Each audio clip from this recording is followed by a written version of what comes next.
Today's show is about this curious conundrum in which we have now found ourselves, whereby I think it's fair to say that there are no circumstances in living memory where falling unemployment would have been bad news.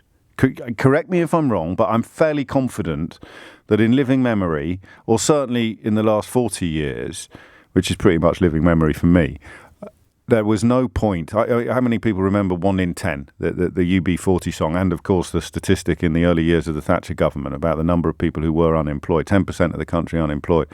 I am the 1 in 10, a number on a list. It's bad news. That's kind of overshadowed my adult life. High unemployment is bad news. Falling unemployment is good news, usually, but not in this country at this time, because we are seeing falling unemployment. Employee numbers are back at pre-COVID levels. I think that's an astonishing achievement. I'm quite surprised by that. August payrolls showed another monthly increase of 241,000, up to 29.1 million. So unemployment is falling. It's low and falling. So it's gone down from 4.7% to 4.6% in the 3 months to July.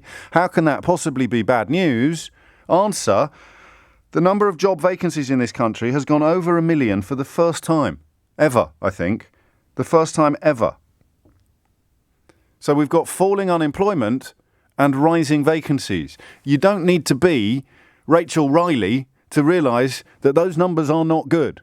Falling unemployment, rising job vacancies. So we've managed, due to the B word, to actually turn falling unemployment into bad news for Brexit Britain, which is frankly a staggering achievement. What's the most tangible benefit of Brexit? Well, we've made unemployment a bad thing.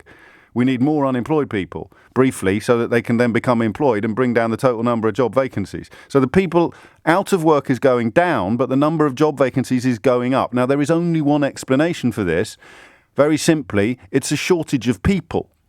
I keep hearing that we need to train and pay more. But who are we going to train and pay more? The 4.6% of people who can't get a job or won't get a job in a market that is shrinking? I beg your pardon, in a market that is growing? Over 1 million job vacancies for the first time ever. And we're going to have to fill, and you've seen what they've done with lorries. They're making it easier to pass your HGV test. I think they're abolishing tests for people with caravans.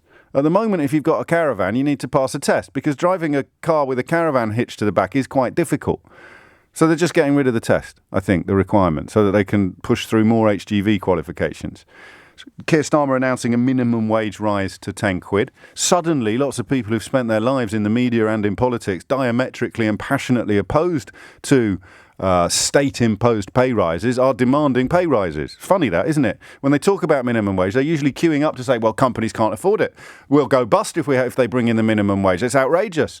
We won't be able to pay our staff anymore. We'll have to let them go. And then there's a huge shortage caused by right-wing politics, and lo and behold, everyone's suddenly in favour of higher pay, which is weird.